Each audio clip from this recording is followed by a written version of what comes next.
Hi everyone, and welcome back to Lifetime with Katie. Last week we talked about some of the tougher situations that come up when you're talking about abortion, especially with pro-choice people. This week we're going to go into one of the toughest pro-choice arguments that is out there. This is the one that has stumped pro-lifers, especially those who maybe have not been formally trained in apologetics. You might know the rhetoric, you might know all the slogans.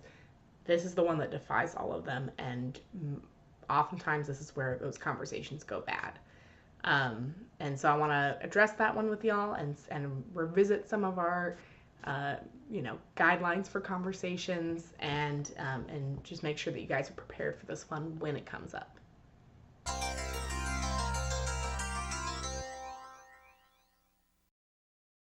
First, our pro-life fact of the week.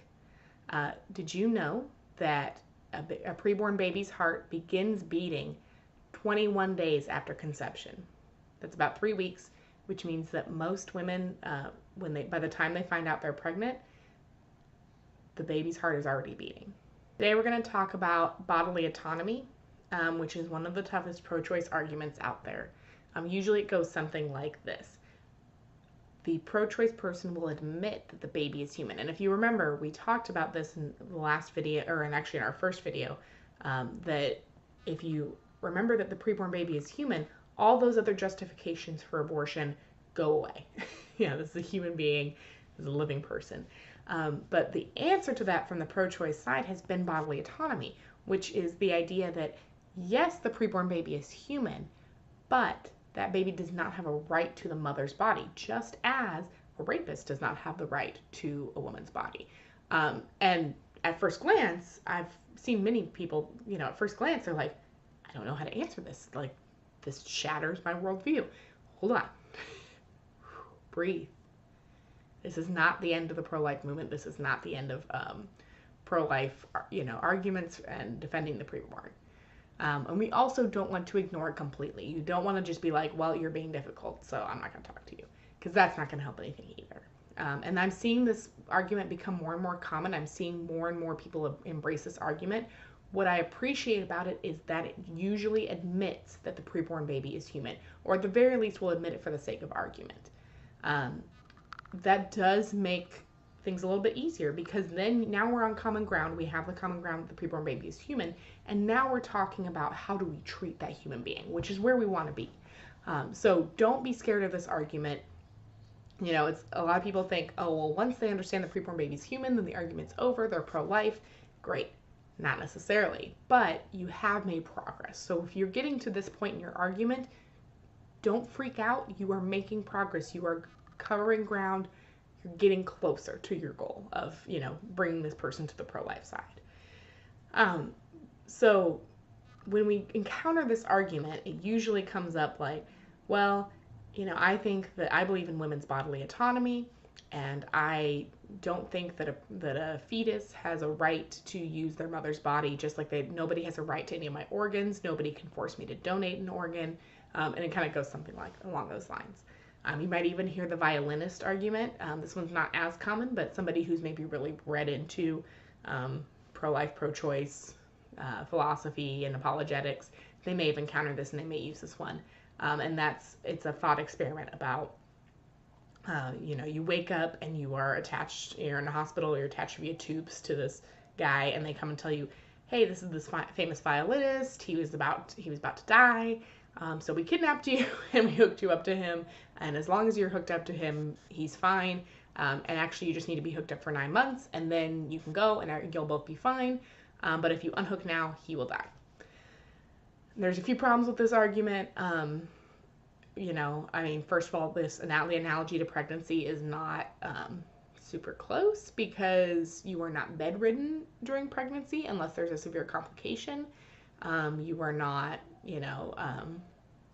the preborn baby is not dying from some kind of condition. They are just trying to survive. This is a normal part of the human development process.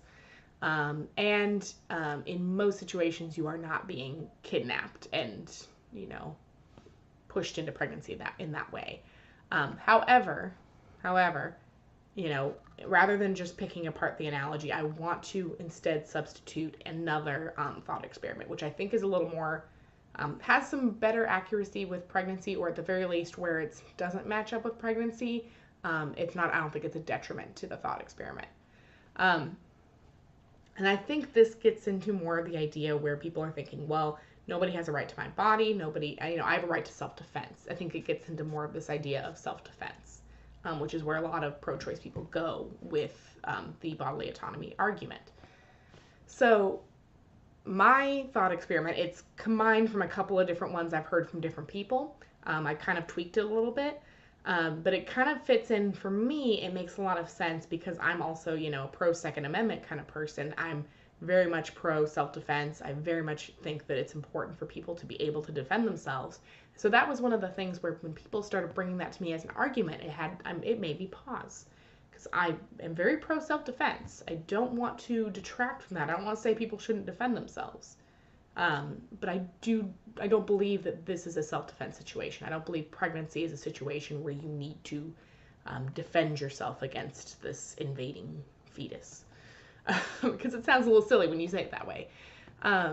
So when we talk about bodily autonomy, the thought experiment that I use goes like this. It's the middle of the night. There's a raging blizzard outside. You live somewhere where it snows. It's a raging blizzard. And you wake up to a crash. You get up. Maybe if you're a Second Amendment person, maybe you've got your shotgun or your whatever it is. And you're like, okay, what's going on? You come around the corner and you see your window is smashed. Glass on the floor. And you see a child. You see, 2-year-old, 3-year-old child, whatever, however we want to do it, holding, and, or either holding a brick or there's a brick on the floor. The child found a way to smash the window, threw it hard enough and it broke. And the child was standing there, a little cut, a little bloodied, like a little bit shaken, freezing cold. And you realize this child was just looking for a warm, safe place to hide from the blizzard. They're not trying to hurt you. They're not trying to steal your stuff. This is a scared, vulnerable, helpless child who's trying to survive. Now, if this had been an adult who's trying to break into your home to steal your stuff or to hurt you, you might be justified in picking up that shotgun and aiming, or at the very least saying, get out, get out now.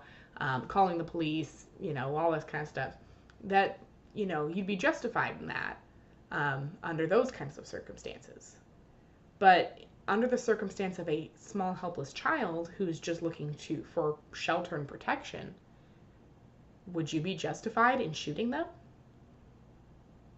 I don't think so. Personally, I'm not going to, you could get different answers from people at this point. But hopefully they're going to say, no, you wouldn't shoot them. You wouldn't, and they might try to get out of the thought experiment at this point.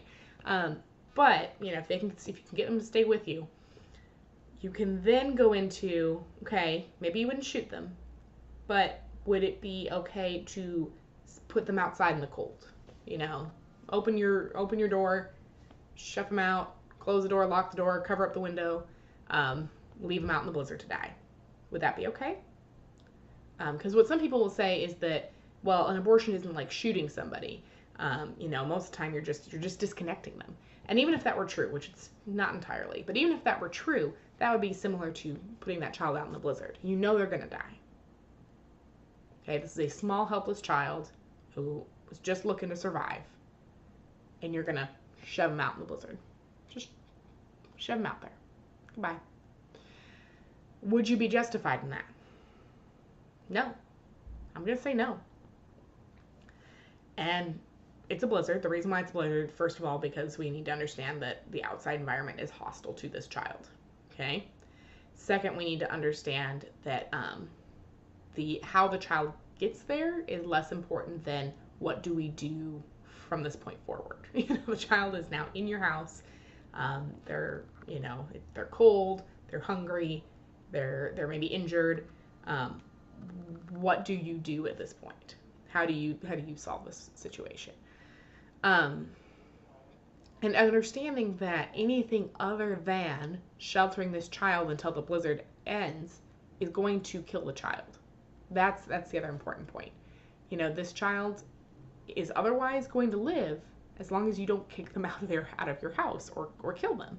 Otherwise, they're going to be okay. The other way that this connects is when we talk about adoption or other options besides actually raising a child yourself. This connects with that because really you are responsible for that child until you can give that responsibility to somebody else. Now you may choose to adopt that child, you may choose to keep that child, or once the blizzard passes, because see, if you call 911 in the middle of the blizzard, they're gonna say, well, we can't get to you right now. Sorry, like there's a blizzard, the roads are all blocked, we can't get to you yet. You might have to wait a while, and if you live up north and you've been through blizzards, that could be a while. It could be days, it could be even a week or more. And that's time where you're gonna have to care for this child, and at least shelter them until help can arrive. And so this is where I compare this to pregnancy. Now, obviously, pregnancy is longer than a week or two, but it's still the idea of you can't immediately give that responsibility to somebody else. For at least some period of time, you have responsibility for this child. And this also gets out of the idea of, well, you're the parent, so therefore you have to do this. Because some people will argue, well, you're not really the parent unless you choose to be the parent, which, yeah, I don't want to get off on that rabbit trail. So instead I just say, hey, this is a child. This is not your child. You're not the parent already. However, we do have a concept in our legal system, and, that's not proof of anything, but it is something that we as a society have thought of, called in loco parentis. And if you are a fan of Series of Unfortunate Events, you are very aware of in loco parentis in a negative context, and that where it can be used to justify, some things. But in loco parentis is essentially the idea that you are acting in the role of a parent or in the place of a parent, and is often applies to teachers. We are kind of temporary parents because we're responsible for these children all day. It can apply to a lot of situations, but one of them is, you are the only adult around, and there's one or more children, and you're the only responsible adult in the area, and so now you're kind of acting in the role of a parent, at least until you can get another responsible adult who can take over, and usually it can be the police, it can be the actual parents, whatever it is. But you're kind of in that temporary situation of there are children, there are no other adults. I am the adult here. I am the adult.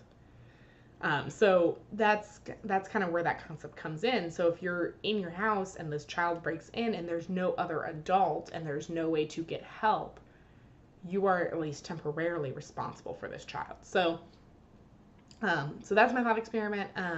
You can let me know what you think of it in the comments. But basically it's the idea that even because this one even like puts the fault or the blame on the child, and still we understand that we shouldn't kill them, because they're a helpless, vulnerable child who's just trying to stay warm and protect themselves. The one weakness of this is, well, it's not using her body, it's not using the woman's body.